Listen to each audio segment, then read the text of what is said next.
everyone.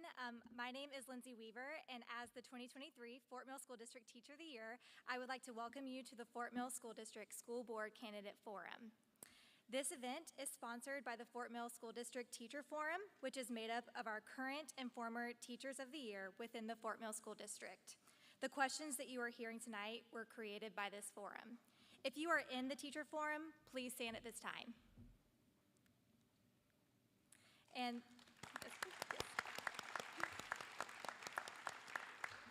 if you are a teacher, please stand.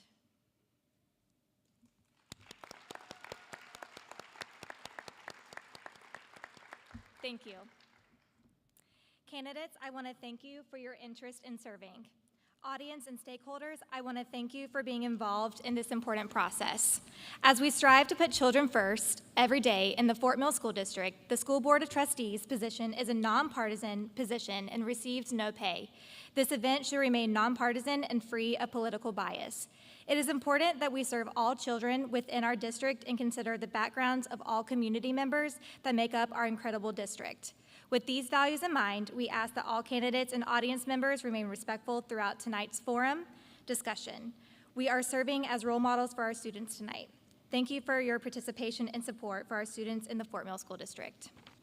Without further ado, I would like to introduce the moderator for tonight's candidate forum. Lucas McFadden is the anchor and producer of CN2 Now and co-host of Palmetto Mornings, which is also seen live on the Comporium Channel 102 and various social media platforms. Lucas has been in broadcasting for more than 2 decades with a stop at WIS-TV in Columbia.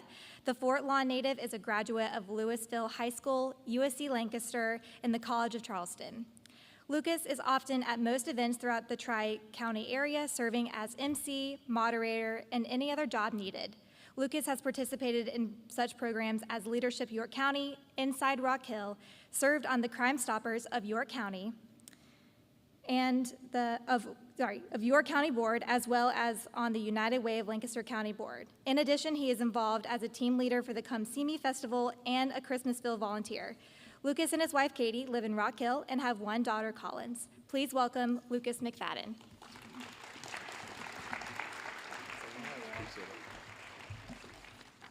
Well, good evening, and thank you so much for joining us. However you're joining us tonight, we appreciate your involvement, and we certainly appreciate the candidates. Their passion and their love for education is on display, and that is a beautiful thing.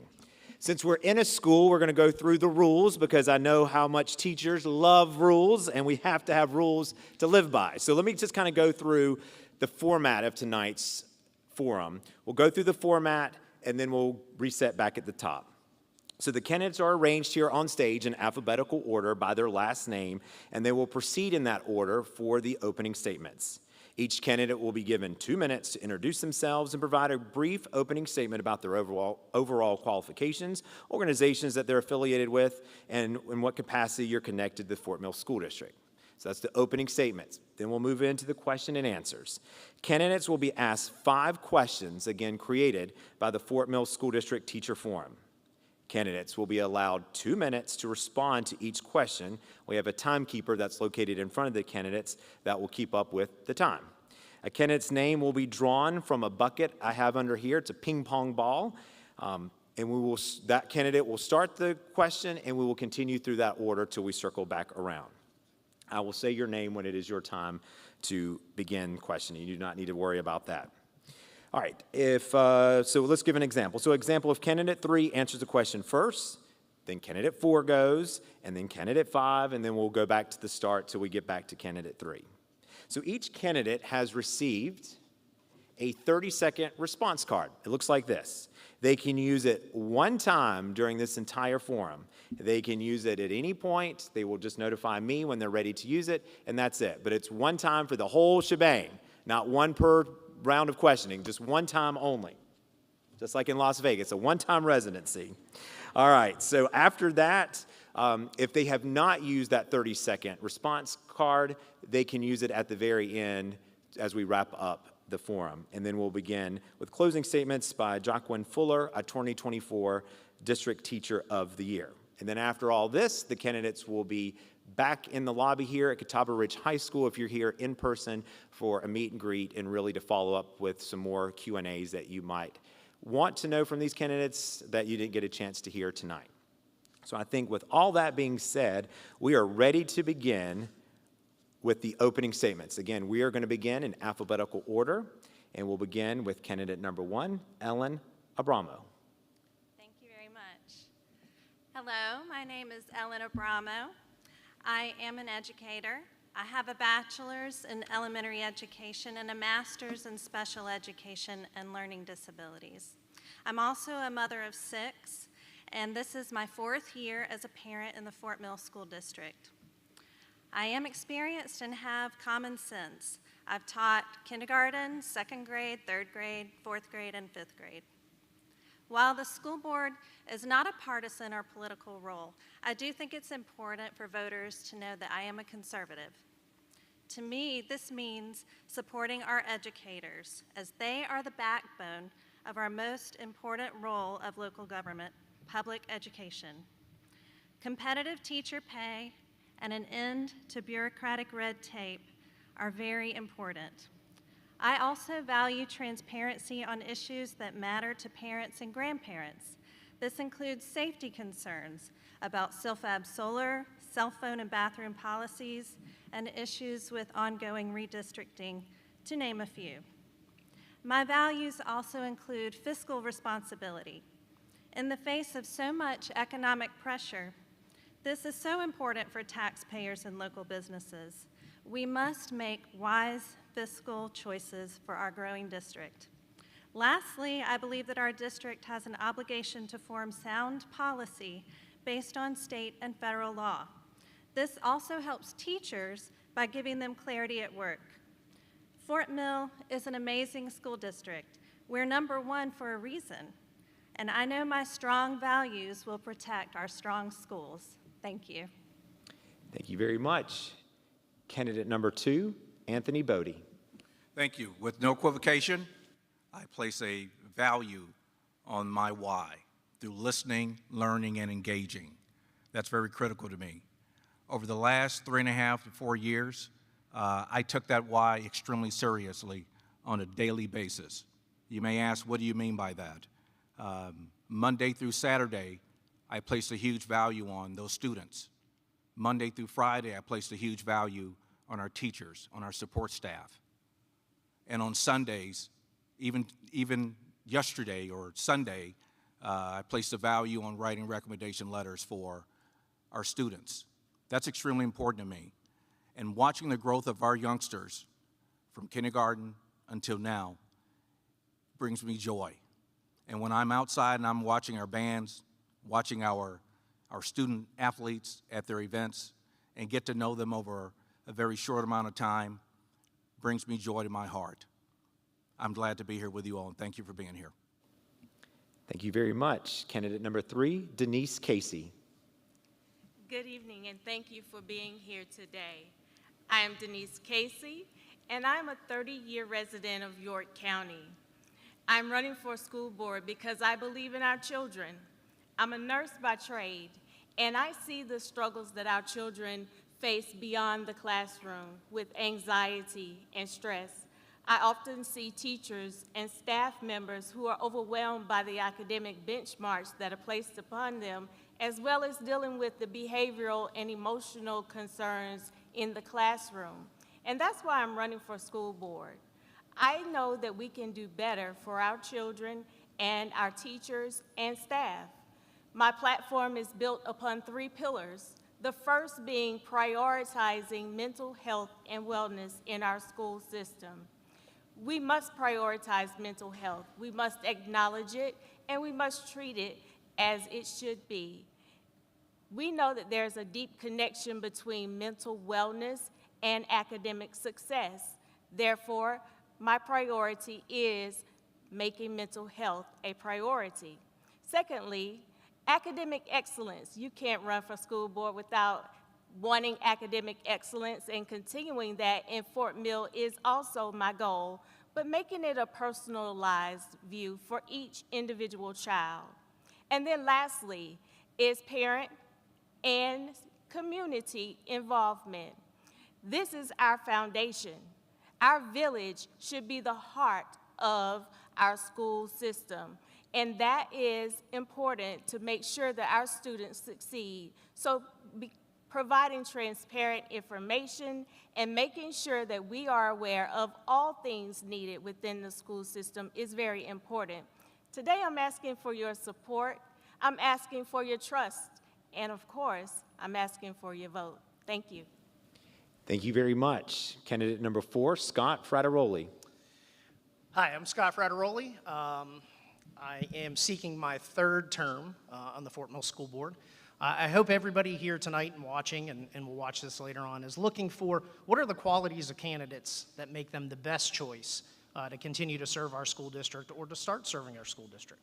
So I'd like to tell you a little bit about my candidate, about my qualities that I bring to the table, my experience. First of all, I'm a parent. I have 2 boys that have gone through the Fort Mill School District pre-K through 12th grade. And like any parent that has had more than 1 child, hopefully you can follow me in saying that they're very different. Their learning needs are different, the behaviors are different, the struggles are different as a parent. And I know sort of how to navigate and guide and empathize with the celebrations and struggles that parents go through. I'm an educator. I've been part of the Fort Mill School District for 27 years. First as a teacher, then as an assistant principal, and then a principal that had the privilege of opening multiple schools in the district during my time here. I'm a learner, and I think this is an important part of being a school board member. I've got advanced degrees in educational leadership, both at the master's and doctorate level. Additionally, I'm the kind of school board member that cares about knowing more about what our district needs and what our community needs. Regardless of what my personal beliefs are, I serve everybody in this school district, regardless of their beliefs, and I represent all of them. So it's important to me to make sure that I'm learning about their needs. Finally, I bring a wealth of board experience. Outside of maybe Dr. Epps, I've probably attended more school board meetings in Fort Mill over the last 22 years than any other candidate. Have various board experiences on nonprofit. And finally, I'm an advocate for this district. Outside of being a parent, a husband, a son, and a brother, serving the Fort Mill School District has been the greatest honor of my life. And I look forward to doing that for another 4 years. Thank you. Thank you very much. Candidate number 5, Michelle Hoffman. Hi, I'm Michelle Hoffman, and I'm running for Fort Mill School Board because I'm a parent, a teacher, and a leader. I'm the parent to 2 girls in the district. One is a 10th grader here at Catawba Ridge, and one an 8th grader at Forest Creek Middle. I'm also running as a teacher. I started out my career in finance and then decided my heart led me into the classroom. When the 2008 recession hit, I was in finance and decided to go back and get my master's in order to teach. So I went to Queens University, got my master's, and started teaching at Myers Park Traditional. My husband's job is what moved us to Fort Mill. He was working for LPL Financial, and when they moved their headquarters over to Kingsley, we thought, why not move here? This is an amazing school district. And so we moved, and I got a job at Doby's Bridge Elementary and worked in 2nd grade, where I had a great experience working there. And that's where I became a leader. I served on our the School Improvement Council, SIC. I served as grade level chair for several years. I served as a PLC chair. And then also in 2020, I was named Winthrop University's Outstanding Collaborating Mentor Teacher. All of these things are why I'm running. I'm also running because I feel like there's so much that I can give. I'm an advocate for teachers. As a teacher in this district, I feel like I can give a voice. And I think that there should be more educators on the school board. I'm also focused on our schools and students as teachers, mental health. I think we need more counselors. I think that there's so much more that we can add. We have a great school district. I want to keep it that way, #1 in the state.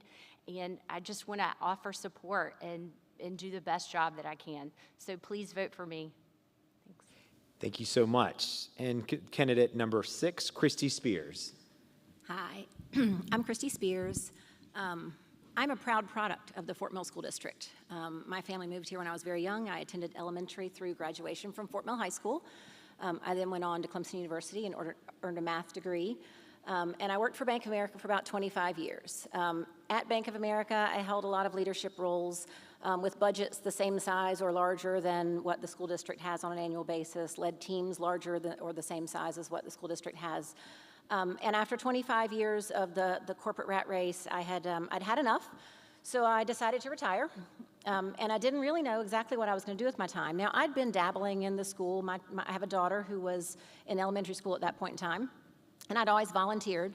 But I wanted to get involved in the community, so I attended a State of the Community breakfast, and I learned about this little challenge that was going on with growth and the need for another high school, the one we're sitting in right now. So in 2015, I ran the bond referendum that gave us Catawba Ridge High School, along with the aquatic center that our second graders learn to swim in. That's really how I learned a lot about the district administration. I spent a lot of time working with the board during that time. Loved everything that I saw and knew it was something I wanted to be a part of. My entire career, I was a problem solver. I was a project manager. I was the troubleshooter. I had a lot of analytical skills, and I thought that would be useful to this community. So I ran for board in 2016. I've been the chair since 2017, and I've put those skills to use through things like the impact fee, dealing with our COVID challenges and such. I think we've accomplished some great things in the last year. It's been a labor of love, and I would love to do it for another 4. So I'm Christy Spears, and I'd appreciate your vote. Thank you very much. Again, that concludes our opening statements. We will now transition to our questions, and again, these questions are going to be asked by those from the Fort Mill School District Teacher Forum.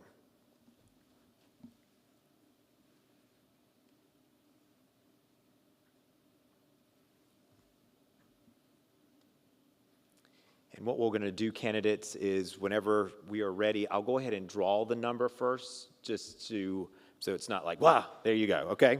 All right, so if you're ready, okay, all right, here we go. I'm going to draw from the, all right. And it's candidate number 5 will begin this first round. So candidate number 5. So candidate number 5, Michelle Hoffman, you will go first. Every candidate will get 2 minutes. It will go Hoffman, Spears, Abramo, Bodie, Casey, Frateroli, in that order. Okay. Hi, my name is Dawn Lisk, and I'm here representing Nation Ford High School. With teacher burnout and retention becoming increasing challenges, what steps would you take as a board member to attract, support, and retain qualified educators?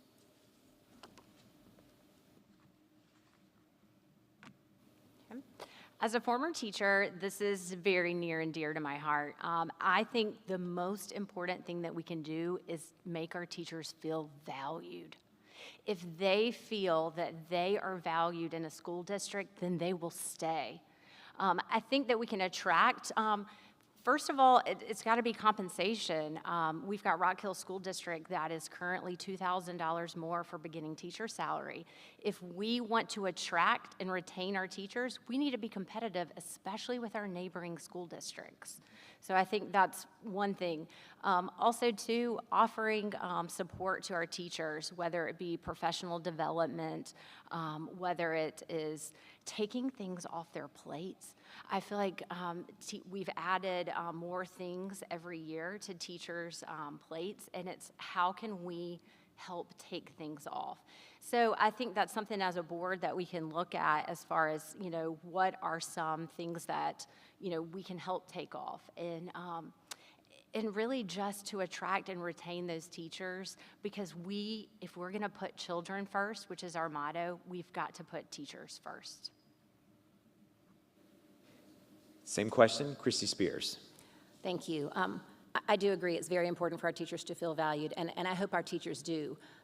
I'm excited about some of the things we've done in the last 8 years since I've been on the board. We have raised the starting pay, and we're extremely disappointed that Rock Hill snuck in at the last minute, but I'm excited because we did do a different scale, which meant that we're able to give increases all the way up the scale and extending the steps as well, and to our other staff, because in addition to teachers, we need quality staff from the beginning to the end of the day and everything in between. The lunch ladies in the cafeteria and the bus drivers are critical to our success overall as well. I think about some of the other things we've done. I'm glad that we now have the unencumbered time, so our teachers have time to plan and collaborate. We're working towards due free lunches. that will give our elementary schools in particular, because they don't have the same free period. So we've worked on that a lot. We have continued to add support positions that help not only the teachers, but also the students, because it allows them to get specialized education, pull out the students that need certain types of additional assistance so that the teacher can focus on one group and some of our assistants can focus on others. We've added a number of those types of support. We've also added some support, and we continue to add more for our first-year teachers, because what we've learned is that it's a hard transition to come from what they tell you it's going to be like in college to what it's actually like when you arrive. So there have a number of things that we've done. We heard last week before from some teachers that money and time is really what they're looking for. We're going to continue to do everything we can for money, and I fully expect that we will continue to catch up with Rock Hill, if not surpass them, like we always have in the past. In the past. And we're working on the time things as well. Some of the red tape that we can take off their plates would be fantastic. Ellen Abramo. All right. Teacher pay is definitely a major issue. I'd like to see the increase in teacher salaries.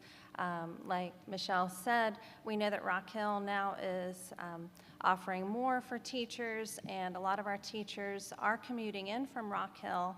So, we might lose teachers that way. It would behoove them to maybe stay closer to where they live and where their children are attending school, if they don't have that competitive pay to look forward to here in Fort Mill. Also, I'd like to remove any unnecessary red tape. I know teachers are responsible for filling out a lot of surveys. I know there's CI3T. This creates an additional burden on teachers when they're already having to lesson plan, teach, and then grade homework assignments and test papers and things like that. I'd also like to increase the feeling of autonomy in the classroom. I know that teachers are having to work in PLTs and PLCs, and some of the feedback that I've gotten from teachers, especially veteran teachers, is that they often feel like they're not trusted to be able to plan on their own, or there's a monitor to the PLT team, and teachers really can be trusted to work together and plan together on their own if that works for that team. Some teachers prefer to plan alone. So we need to trust our teachers, know what's best for them and how to execute lessons in the classroom autonomously if that's their choosing. And I've heard even just tonight that teachers often don't feel like they have a voice. And so I want them to know that they can come to me and talk to me despite of any misconceptions that they might have. And so those are some things that I would work towards. Very much. Anthony Bodie. Thank you. The first thing I would like to do is say thank you to Dr. Epps and his team. And the reason why I want to thank him and his team is, folks, this is hard stuff that they have to deal with on a daily basis. You may say, what are you talking about? First and foremost, the framework that they created on the salary scale was much harder than what one would think. And when they're going through and being challenged by the board or being challenged by myself, I always believed post-COVID that school districts needed to be more innovative. And since post-COVID, I would say this new framework that the district created, I believe, is a game changer in my opinion. So that's number one. Number two, I want to applaud the teachers that we have today and support staff and our leadership. I'm going to share with you why. So you all are, some of you may be acutely aware that we just had a ranking that just came out. And that ranking, we're 129th or 149th. And I want to mention that for a second because just prior to that, we were 210 or 220. Why that's important to me was there was a period maybe 2 years ago where I questioned not that we weren't good, but maybe we weren't as good. And how I validated that was, I'm from the northern suburbs of Chicago, and there's a county by the name of Lake County, which has a multitude of very good schools, and we're modeling that. And one of them is Stevenson, or Atlas Stevenson High School or School District. For 30 of those 149 schools I know very well. And for us to be in that 140th to 150th is significant. So I love the school district, and that's why I'm trying to do my piece in making sure and challenging our staff, challenging our leadership. Thank you. Thank you very much. Denise Casey. Thank you. As a nurse manager, I've come to realize that what I think my teammates would like may not be exactly what they want. So the first thing I would do to help attract and retain teachers is to ask, what is it that teachers need and want? And once I find that out, I'm a chemist by my first career, and so I'm a researcher. I like surveys. I like asking questions. So I would ask the hard questions. What makes your job difficult? What would make your job easier? And what I can do to help alleviate that. Of course, we all want more money, but is that the only thing that will help with burnout, that will help retain teachers? I think not. I think there are several other things that we can do, as well as pay increases to help with those things. And so I would focus on what the teachers want and go from there. And once I find out what teachers need and what teachers want, then I'll put a plan in action to make sure that those things are accomplished for our school district. Thank you very much. Scott Frateroli. I'm going to do my best to not repeat what other people said, but I really think we need to look at this as a two-step issue. First, attracting good quality talent. I know one of the initiatives that came in front of the board that we supported was building out our HR department specifically for recruiting and making sure that we had applications that were reaching out to teachers not only in the area but across the country, and plugging into colleges not only in the area and trade schools not only in the area but across the country, that allows us to recruit those high quality individuals and get them into Fort Mill. There's a lot about Fort Mill. Obviously, when you see rankings like the best place to work in the state of South Carolina, the best place to work in the Charlotte area, that in itself should tell people from the outside, this is a place where I want to be. So then what are the things that we're doing once they're here to keep them here? And that becomes the second part of this problem, and that's retention. And yes, pay is a part of that problem, and yes, we can talk about what other districts have done to sort of one-up us, but if you look at the budgeting formula, which the board understands, not only do we appreciate what our finance team did within the district, and led by Ms. Lordo, but we also understand that we're not mortgaging our future. We're not draining our reserves. We're not making choices where we're getting people in the door that a few years later we might have to walk out the door because we don't have any money left to pay them. That's a problem. So allocating money effectively and making sure that, yes, we're looking at things like incentives. Yes, we're looking at things like additional pay, but we're doing it responsibly and being fiscally responsible to get the highest quality talent here. So again, I think this is a two-part issue that our district has continued to work on, and as a board, we have made a forefront effort to make sure that we're attacking, because I believe it is one of the most crucial things that's going to continue our success here in Fort Mill. Thank you very much. We'll get ready for question number 2. And candidates, you can move those microphones closer to you if you feel like you need to. All right, so here we go. All right. And candidate number 6 will begin this round. So we will begin with Christy Spears and fall into line after that. Hello, I'm Kelly Sessions, and I'm representing Pleasant Knoll Elementary School. With the growing number of English language learners and students requiring individualized education plans, what steps would you support to ensure all students receive the individualized services they need? So first I want to set the stage to help maybe the audience understand our population. So we are about 40% diverse. Now, not all of that is language, but we do have over 12% Hispanic. And we've also recently begun to have a number of individuals come into our district where their language is Russian and things that are not as prevalent in our community. We've actually gotten pretty good at dealing with some of the Hispanic. We've ended up with more bilingual teachers and principals, and I think we do need to, back to the recruiting, those are some skills that I think we are going to continue to need to focus on, is bringing in more of the bilingual teachers, because we understand we are becoming a much more bilingual melting pot in our community. As far as supporting them, though, that's where these additional resources are so critical, because a teacher with 20 kids in the classroom who has a student that doesn't speak English cannot spend all of their time going through Google Translate to try and communicate with that student. So we have had to dedicate a significant number of resources, and that is only going to continue to grow and be a focus for assistance that can help with these students that don't speak the language natively anyway.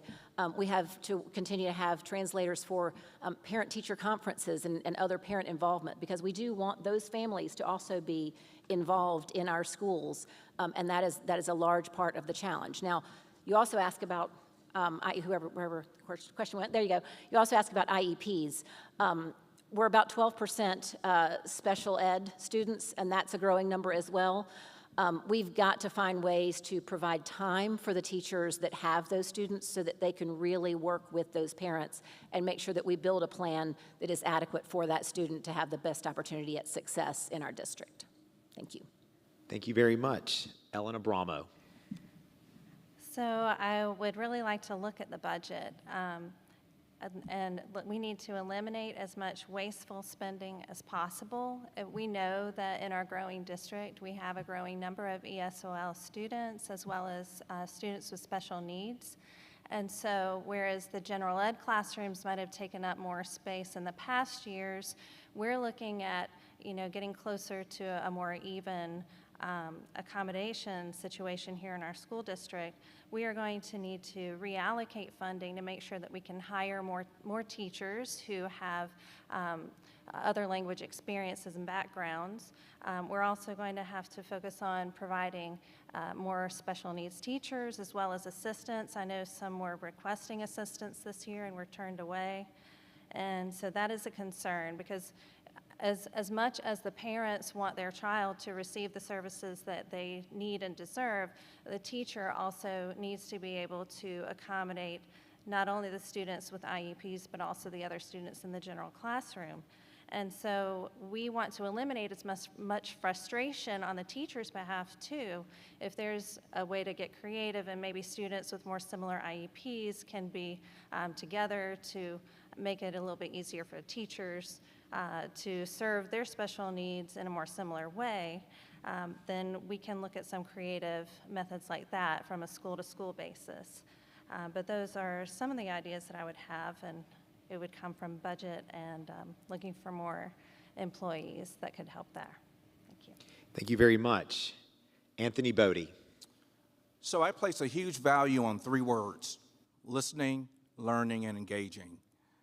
And since I've been on the board, I'm extremely proud that I have taken the time to listen intentionally at our board meetings or behind the scenes on needs. I had about 64 classroom visits this past year. And typically speaking, those are either I'm going to read at a class, or I've been invited to a biology class, or I've been invited to a dance class. And one of the things I typically do before I leave is I will go to the principal or the assistant principal and ask them to take me to special service classes. I do that all the time. And what I did do, as I listened, learned, and engaged with our staff and with Dr. Epps' leadership, I realized that there are an abundance of needs. And why I decided to go to those classes was I needed to see it through my lens. And I needed to have an understanding of how difficult it is when you're inside those classes. And when I tell you that those people that are in those classes are special, they're extremely special. And I place a huge value on that. So when I walk inside that classroom and I see 3 people in that class, and it looks like that we need more support for a variety of reasons, that's why I decided to support $700,000 or $640,000 to $700,000 that was invested in special services. and I want to thank Dr. Epps and the team for that. So what I will do and continue to do is to challenge the status quo and to help us become the best version of ourselves through the challenging of that. Thank you very much. Denise Casey. My platform addresses two of my pillars address this question specifically: academic excellence through personalized learning. We all know that children are different. Therefore, their learning needs to be different. And I will be that person that brings it to the attention of everyone in the community and every ear for key stakeholders who will make decisions regarding their education and support programs that support individualized learning for our children. And then the second pillar that reflects this question, or is reflected in this question, is community and parental support. I feel that the more that we are involved as members of this community, the better we can have support for the resources that are needed for the children within our schools.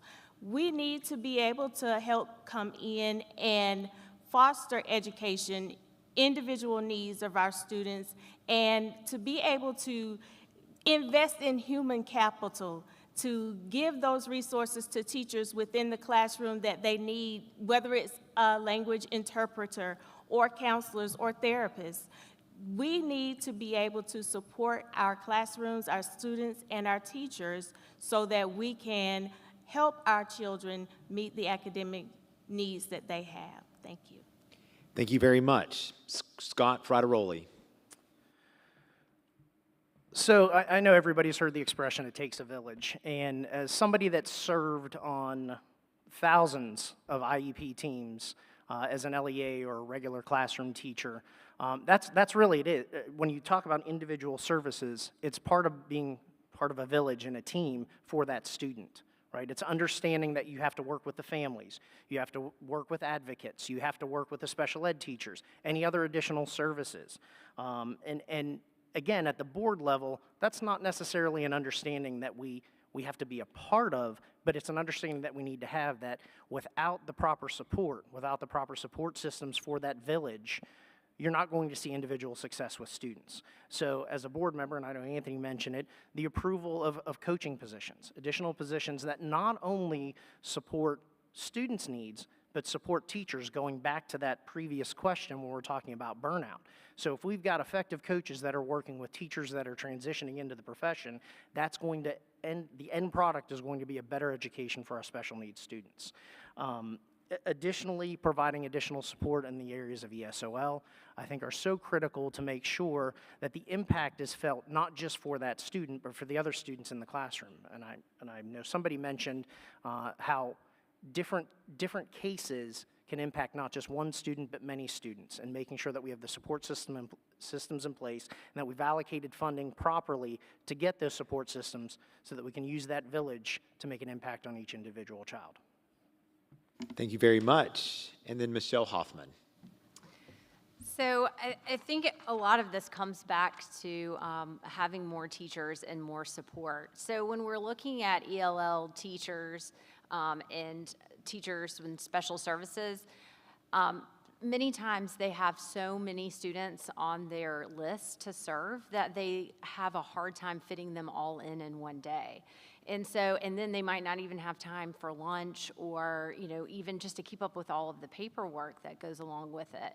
So really focusing on having more staff, and I mean, of course, it's a budgetary concern as well, but I think that's what, if we want to look at what it needs to be to get these students to be able to receive the services that they need, then that's what we need, are more teachers there to help provide those services. And I totally agree with the conversation about retaining more teachers and attracting some with more ELL and special services backgrounds. I think that's going to be very important in order to be able to serve the needs of all of our students. Thank you very much. We'll now move on to question number 3. Let me go ahead and pull the feel like I'm drawing for the Powerball here. This is exciting.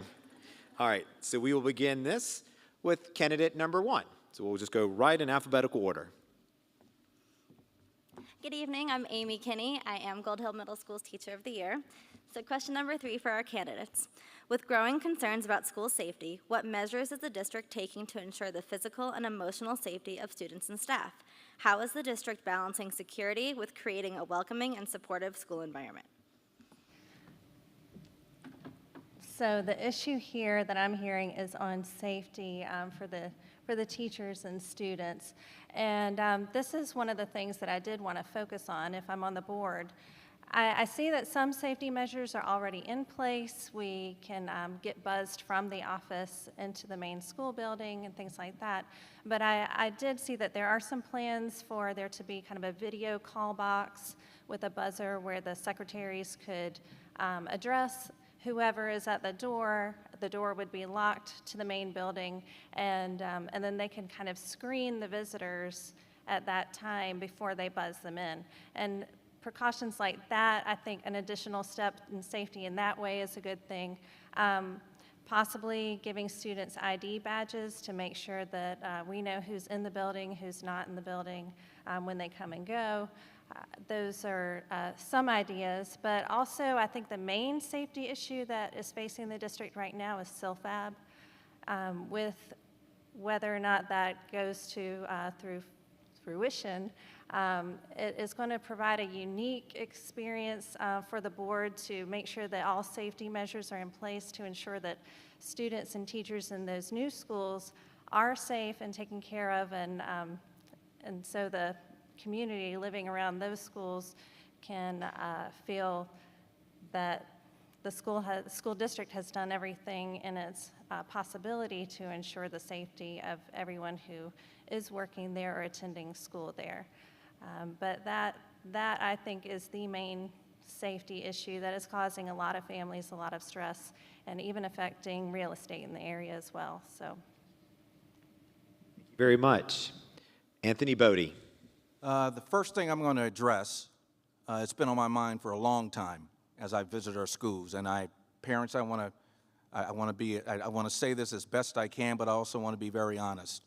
There are a multitude of times when I've visited a variety of our schools, and I'm with our young kids, and some may be in my neighborhood, and some are in other neighborhoods, and one of the things that I hear about is bullying. And one of my greatest concerns is that I could see kids, our youngsters, bullying each other in class, and I could hear the mother or someone having a conversation with the mother about the bullying, and the mother doesn't buy into it or the father doesn't buy into it.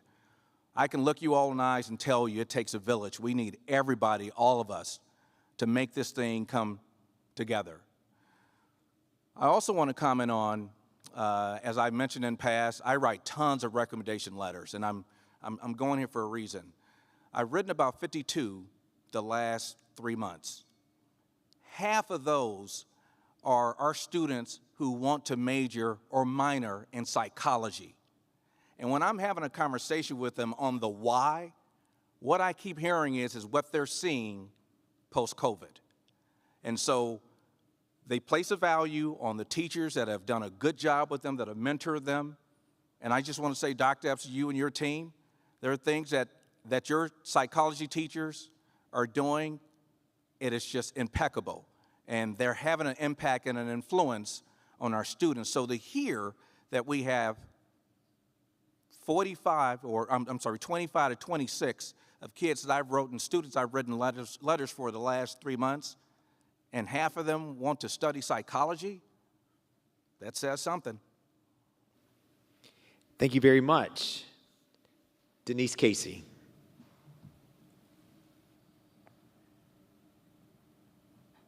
As a volunteer in our schools, one of the things that I do know that this district is doing to ensure that the physical and emotional safety of our children is kept at the forefront is the background checks for all volunteers.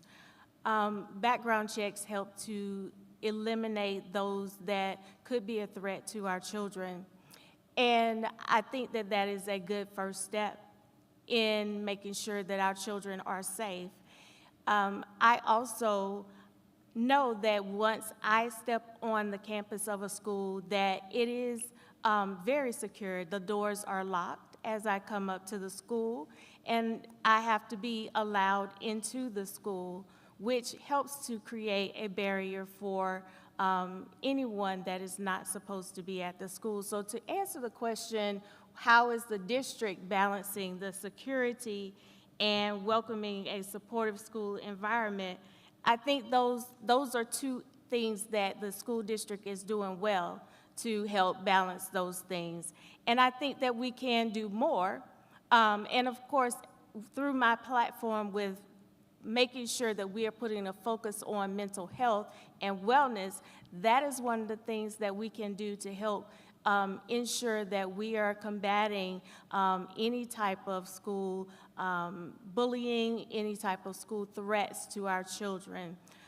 So as we move forward and thinking about school security and our children in their emotional wellness, I think that this is what we need to look at as a first step. Thank you very much. Scott Frateroli. Well, make no mistake about it, if our role as a school district is to educate children, the most important thing we do is around school safety. And that's for our staff, that's for our students, and that's for peace of mind for our community when they send kids to school, that we need to make sure that our locations are safe and secure. So what have we done as a board to make sure that this is happening? Well, we've invested quite a bit in our school safety and security team at the district level. And we've built out a robust plan where we're getting regular touch points. We know what's happening in schools. We're on the cutting edge of security features in our schools. When there's new technology that's out there, we're already ahead of the game and making sure that we're investing in it. So I think a lot of investment has been made in making sure that those people are out there doing visits to schools, working on compliance, conducting drills, and keeping our students safe. I think the other thing that I always use as my lens is, what did I do as a building level principal? I was involved in developing plans. So you talk about school safety security plans being close to a location that you have to consider extra safety features or additional safety features. That was part of my role as a principal, whether it be close to a nuclear power plant, considerations being close to a railroad track. Those are all things that I have experience and kind of use that as my lens when we're talking about safety and security. I think the welcoming and supportive piece is something completely different, because I think that's about our people. And I know in working with this school district for the last 27 years, at the top it has always been the mission to make this feel like a family atmosphere. Something I strive to do when I open schools as a principal, and I think it's really what our teachers and our staff, what we try to live on a day-to-day basis. So the safety and security, no matter how rigorous it is, it doesn't change the fact that we're going to continue to be a welcoming and inviting school district for our families. Thank you very much. Michelle Hoffman.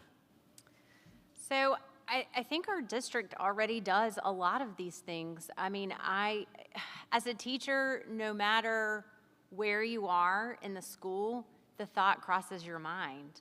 You think about, how could I get my students, if we're out on the playground, how could I get them in the building fast enough? If we're in the cafeteria, how could I get them where they're supposed to go?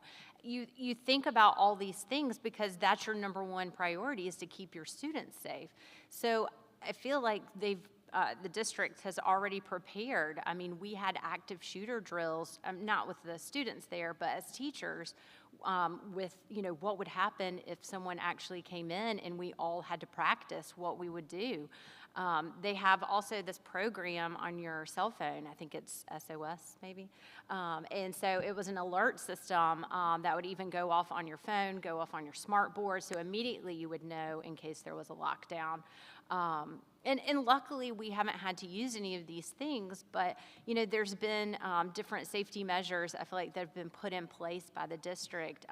If we go out to the playground, everyone always has a walkie-talkie that someone's out there, so they're constant in communication. I mean, I think there's one time we had someone walking a dog, and it was, there was an alert, the police officer went out to just double check. I mean, because that's how I feel like the school district is focused on safety.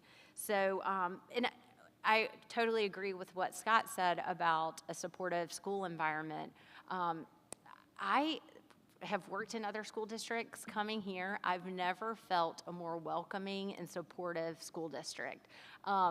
Teachers walking through the hallways friendly, even students that will say hi that you've never seen or never talked to before that aren't in your grade level that, are so friendly and warm.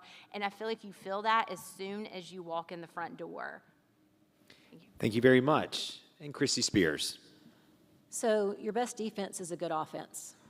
And over the last 8 years, I have seen us build an amazing offense. A lot of the things that were just talked about all down the line didn't exist 8 years ago. We didn't have SROs in every school. We didn't have a director of security and safety, I'm not sure which his official title is, with staff below him. We didn't have the partnerships that we do today with Fort Mill, TKK, York County Sheriff's Office. We're still doing a lot of new things that are, as Scott mentioned, that are cutting edge. We're working on things where we're doing school mapping so that at any point, any of those resources that would get contacted would know where to go on a map, because our schools are large. But our SROs know every child in that building. They know who's having a hard time. They know what to look out for when it comes to mental health. We have anonymous reporting systems that have been put in place. None of those things existed 8 years ago. I'm extremely proud of the work that we've been doing and continue to do. The radios, the walkie-talkies. We now have an integrated radio system where at a moment's notice we could reach out to any of the other offices around us.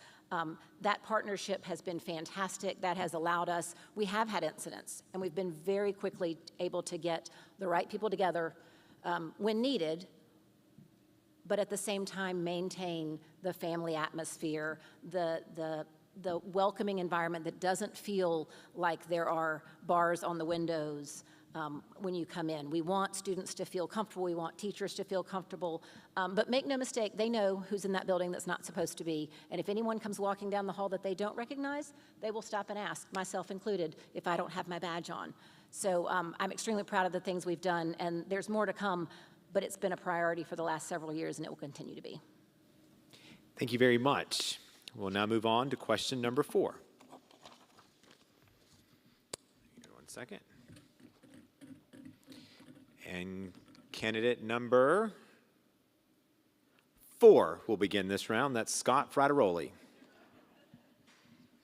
I'm going to collect all these ping pong balls, then go in and cash them in at the Powerball and say I won. Okay. Hi, everyone. I'm Casey Siegel. I am representing Springfield Elementary. What do you believe to be the greatest challenge in education related to policy, specifically in the Fort Mill School District? Please share any experiences you have related pertaining to this challenge.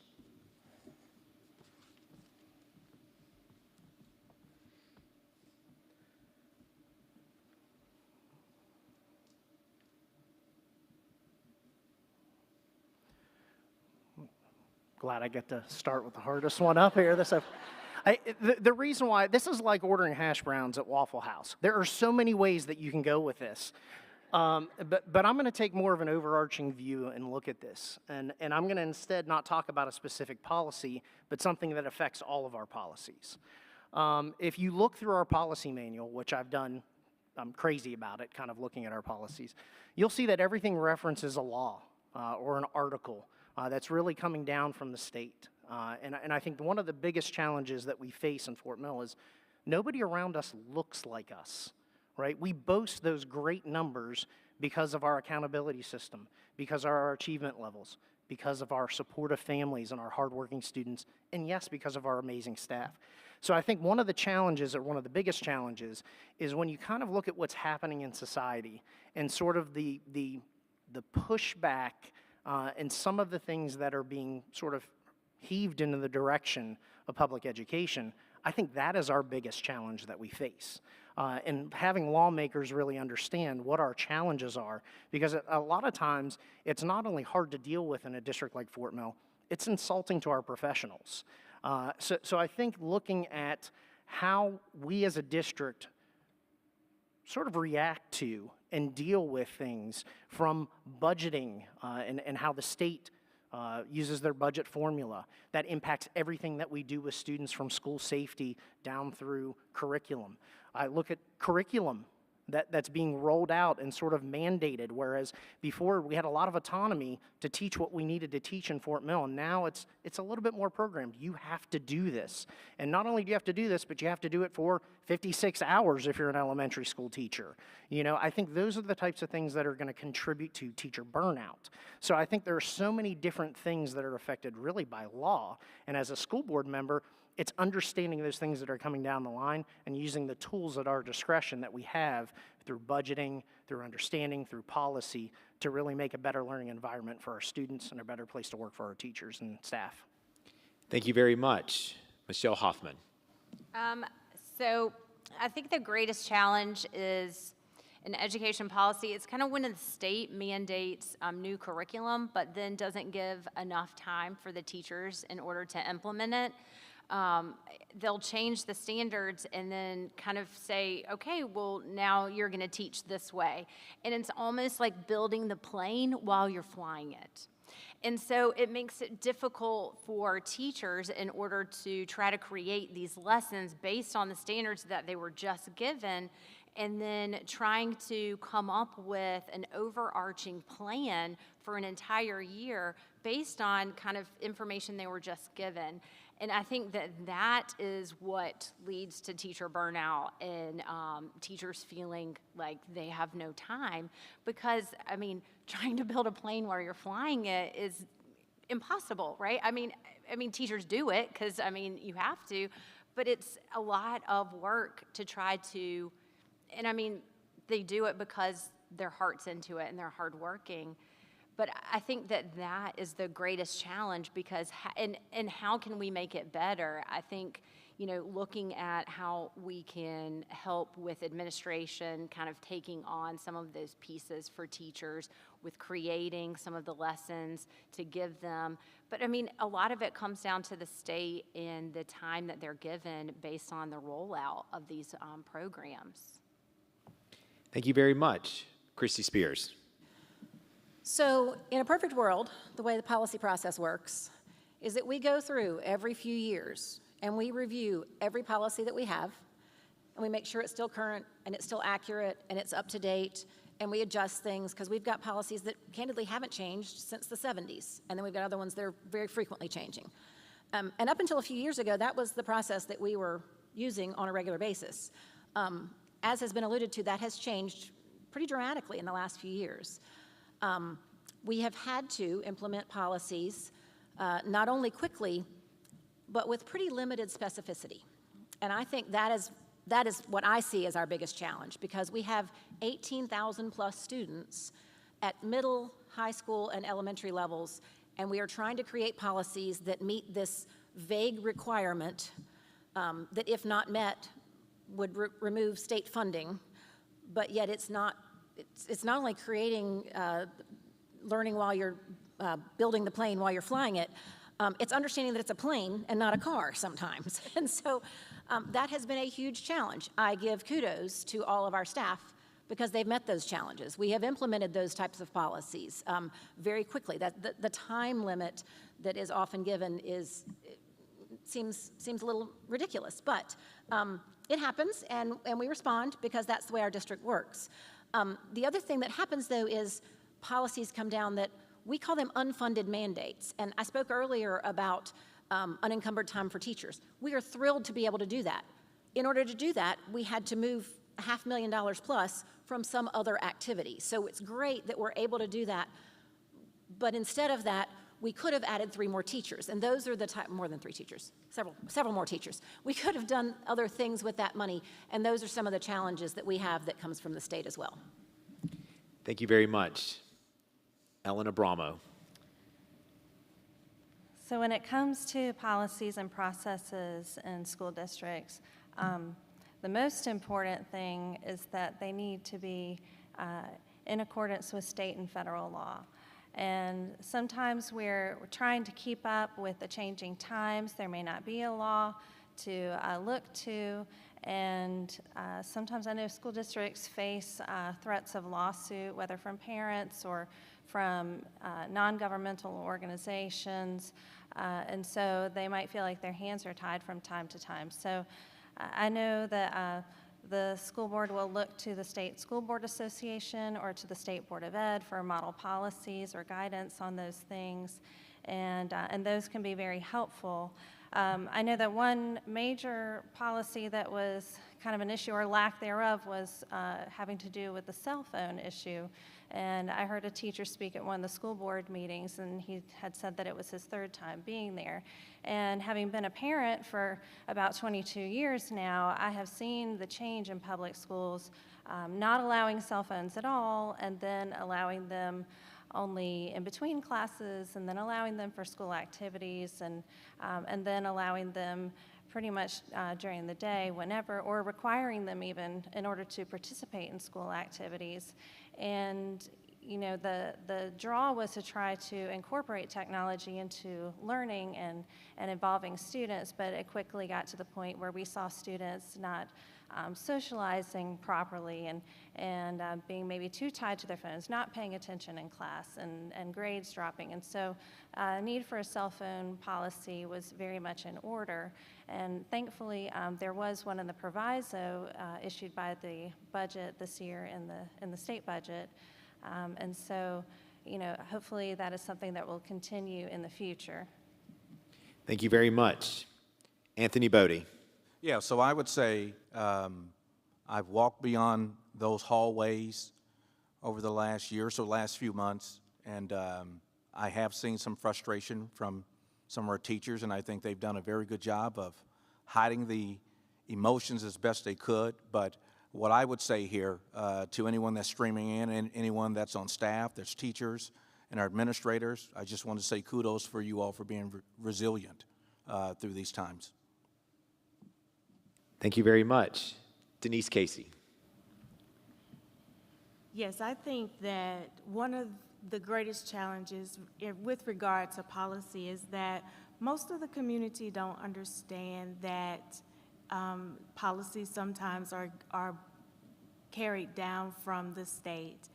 And when, as Christy said, you take funding from a program and move it to something else, the community just doesn't understand why they couldn't have said program, or why we couldn't have additional teachers funded with that money.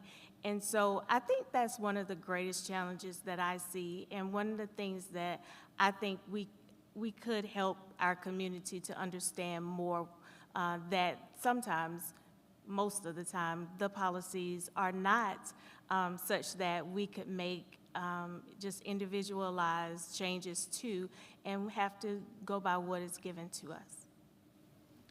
Thank you very much. We'll now move on to question number 5.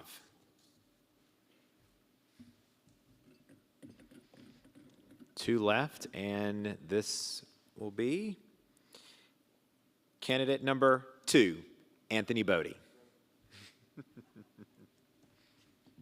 Hi, I'm Mandy DeMayo. I'm 2023 Fort Mill School District Teacher of the Year. I'm representing Orchard Park Elementary School and the Fort Mill School District Literacy Coaches, as well as our Fort Mill School District Teacher Forum. And this is your last question. This is a 2-part question. Do you support the recent school bond? Why or why not? Are there any specific parts of the current budget you would change?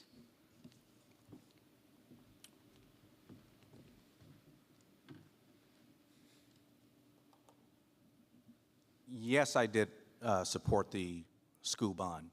And I believe as we are a growing district, I would like to say, and wish we were not, but because we are, we're faced with different items as a part of growth. And somehow, some way, the district has done a good job with managing growth and the different curveballs that have taken place. What would I change? Are there any specific parts of the current budget you would change? I think there needs to be actually, you've heard me talk about that word psychology. And as I spend a lot of time with our student athletes, what I have learned is the amount of frustration, sadness that comes from some of the coaching that we have. And what I mean by that is we have tremendous coaches. But I think one of the things we need to focus on is the same way we put a value in being number one for teacher pay and for administrator pay. It's so important that we place a value on those coaches that are teaching our young ones. Because if you think about the amount of time that they spend with our young ones, you think about it throughout the week, Monday through Thursday, they're an hour and a half or so with them. Then they have their meets throughout the week, or on a Saturday, they're spending time with them. And so the goal here is to attract better quality coaching that we have. And I think one of the things that we've done a very good job at is by creating a position where we do have a lens on athletics with Corey Hustad, and I think she's done a wonderful job thus far. And so I'm looking forward to that. But that is placing a focus on those coaches that spend a lot of time with our youngsters. And let's help them love them differently than perhaps we have in past. Thank you very much. Denise Casey. Yes, I did support the school bond this year, and I did so because our community is growing, and that's not a bad thing. That's a great thing, and we did need funding for new schools within our community. Are there any current budget items that I would change? I don't think that there are any things that I would change, but I do think that we need to invest more in human capital versus structural. So I would add things to our budget, not necessarily change line items. Thank you very much. Scott Frateroli. I think we are so fortunate to be part of a district that looks at future needs and has a detailed 10-year facility study where we are looking and making sure that we have adequate and top-of-the-line space for our students coming in and our teachers to work at. I think when we met with the teacher forum, they talked about time, pay, and space as being issues that they always could use more of. So I think unequivocally, yes, I supported the bond, and I commend the district for constantly looking forward to what we need to do to continue to address those growing needs. To talk about change with the current budget, you have to really understand what we do as a district as a budget. And that's involving at the level with teachers and staff members, school improvement councils, PTOs, getting them involved in the budgeting process at the school level, then coming up from the school level up to the district level. It is a lengthy and detailed process that by the time it gets to the board, it's been vetted, checked, and the recommendation is usually done in categories where there are so many different categories of priorities that we have to leave off year after year. It's tough to say, what would I change about that? Because the budgeting process is so thorough, it is so detailed, and it involves so many people, and the board is beneficial to look and say, this is how we need to allocate our money. I guess the only thing I'd love to change is I'd love to have more money. Right, I'd love for the funding formula to be fair and equal at the state level to all school districts and not be weighted that really hurts school districts like Fort Mill. And I think you need board members that understand that they have to work within the confines of the budget based upon those strict budgeting formulas where much of the state doesn't care about our concerns, but it's really hurting us in our ability to pay teachers, provide top-of-the-line facilities, and create that wonderful learning environment. Thank you very much. Michelle Hoffman. I definitely supported the bond, and I agree with Scott that it really comes down to our formula and the fact of Act 388 and how we are not adequately getting the property taxes and funding that we should for our schools.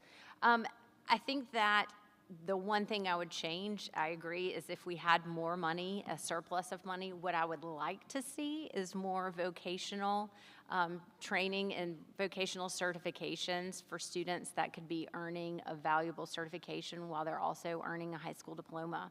I'd like to see more language programs, and I would also like to see more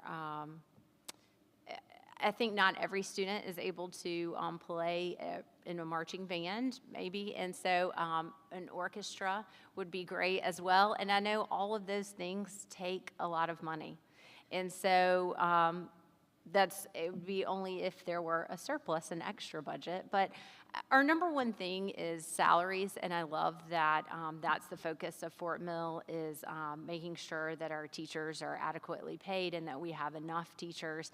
And I think that that's already the number one thing in the budget. And so, I mean, as it should be. So things are kind of, I agree, as they should be, but if we had extra money, that's what I would want to spend it on. Thank you very much. Christy Spears. So in 2 minutes, I can't do budgeting 101. I wish I could, but so first let me distinguish between capital funding and operational funding. So we're talking about capital funding when you ask about the bond. Not only did I support it, but the best thing is our community supported it. Because for capital needs, those are voted on by the public, and the public gets to decide if they would prefer to spend a few more dollars for their car, their mortgage, towards capital needs versus us continuing to freeze and bus children to another school that's overcrowded. So 100% excited by the ability to expand schools. Also really excited because we were able to get a school that didn't have to be in the bond referendum because we had the impact fee that has saved our taxpayers about $70 million. And we have a school sitting there that's been built by cash, and we have additional funding that is offsetting what we said the number could be for the bond referendum. So we won't even need the full amount that was required because we have been able to get that through impact fees. The thing I'm most excited although that we included was the 4K program. Because while we are thrilled about all of our academic successes, we start school with only 53% of our kindergartners ready for kindergarten. And if we can get that number up, right, we're already graduating 96% on time, but if we can get that number up at the beginning, we've got a great opportunity to exceed where we are today, all the way up the raft with academics, and have more opportunities for whether it be vocational or AP classes. We've got a plethora right now, but we can always add more. The other side of that coin is the operational budget, and that's what I think most people see and feel all the time. That's what is largely paying for our staff. Love to be able to have more. Love to be able to change the funding formula. I've seen some of our future state legislators in the audience. We'll be knocking on your door to talk about those things. I would love to not have $10 million worth of FELOs that are going out the door, but that is where we are, and so we do the best we can with what we have. Thank you very much. And Ellen Abramo. Well, since I don't have experience working specifically with this budget or with this bond, but I can speak from the point of view of being a parent in the community and a taxpayer. And I know a lot of people are feeling the burden in these inflated times, having moved to the area and already paid an impact fee. And then for the next 3 years, there's been some sort of school tax increase, bond referendum, and leading to property tax increase on cars and businesses. And this is creating a strain on our taxpayer base. And they are a major stakeholder in our school district. And I know that they're saying it was passed with a majority vote, but I think we could improve the job that we do on educating the community, especially when there is a special election. I feel like the large portion of the Fort Mill School District was not even aware that there was a special election. And if they heard about the bond referendum, they really didn't know enough about it. So I think we could do a better job getting the information out there about the special election, what exactly it entails, educating more groups out there around the community, and just trying to do a better job so that we can get actually a better representation in the voting booth, and then we know really whether or not the larger portion of the community really did support this. I do support improvements in schools, building new schools if they're needed. Love coaches. We've had the best coaching experience with Coach McCarter at Catawba Ridge. So these are things that I do value, but I also think about as a parent and taxpayer. And a lot of people in our community, like grandparents, may not have students in the school, but they are taxpayers as well, and so this is causing additional burdens on them the past few years. Thank you very much. Well, that includes, yes. So Chrissy will go ahead and use hers, so we will, 30 seconds. Okay. I guess I would just add to that point, I don't know how many bond referendums we've passed since 1998, but we have had some with more participation, some with less, but I'm thrilled that our community has supported every bond referendum we have done since 1998, so I don't believe this one was any unique circumstance. I think our community supports our schools, and that's what they came out and said with their votes. Thank you very much. Well, that concludes the 5 questions. The remaining 5 candidates will now use their 30-second response card to wrap up their final thoughts. Just remember, candidates, 30 seconds will go by pretty quickly. We'll begin once again in alphabetical order, and we'll stop at Michelle Hoffman. 30 seconds, and it will begin when Ellen Abramo begins speaking.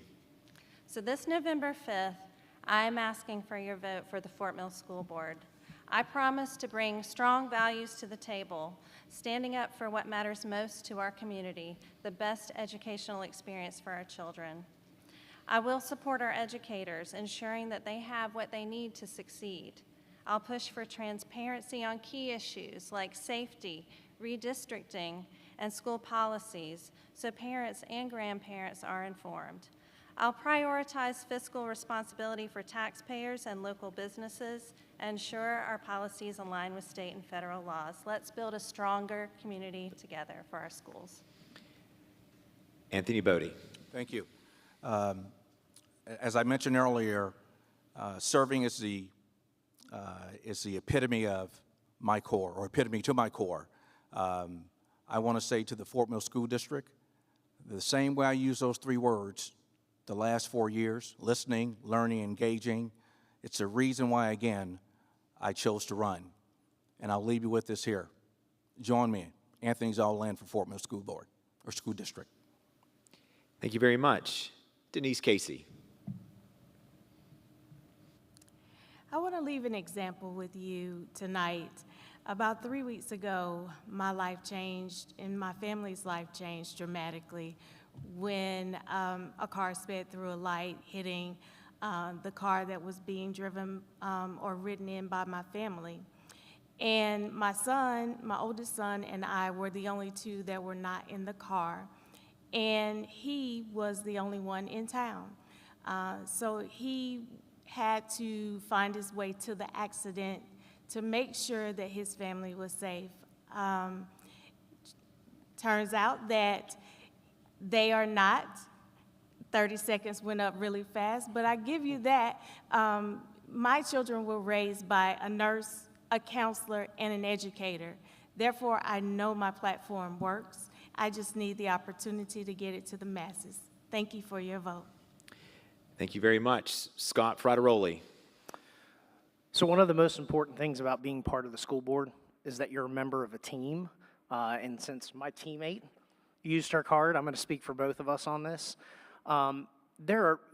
You've seen it this week, the accolades of Fort Mill School District on really the hard work of our staff, the amazing work of our students, and the support of our community. When you go to the ballot box, think about home values, the great school system, really what the schools are to this community, the heartbeat. I talked about this in a school board meeting. The schools are the heartbeat of the community. Consistency is what we need in leadership on the school board. Please think about that as you go to the ballot box. Thank you very much. And Michelle Hoffman, 30 seconds. I got into this race because I wanted to help the entire district. I feel like I got into education to help students, and I just want to further that by helping everyone in the district. I am so proud of all the things that this school district has accomplished. I'm proud of our past, and I'm ready to focus on the future. Please vote for me on November 5th. Thank you. Thank you very much.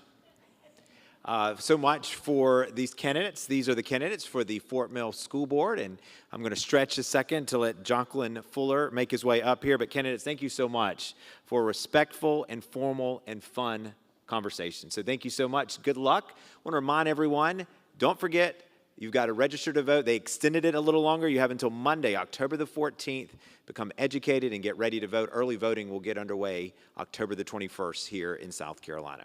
Now, please welcome Jocelyn Fuller, the 2024 Fort Mill School District Teacher of the Year. Well, this brings us to the conclusion of tonight's candidate forum. I just want to say a few thank yous before we conclude tonight.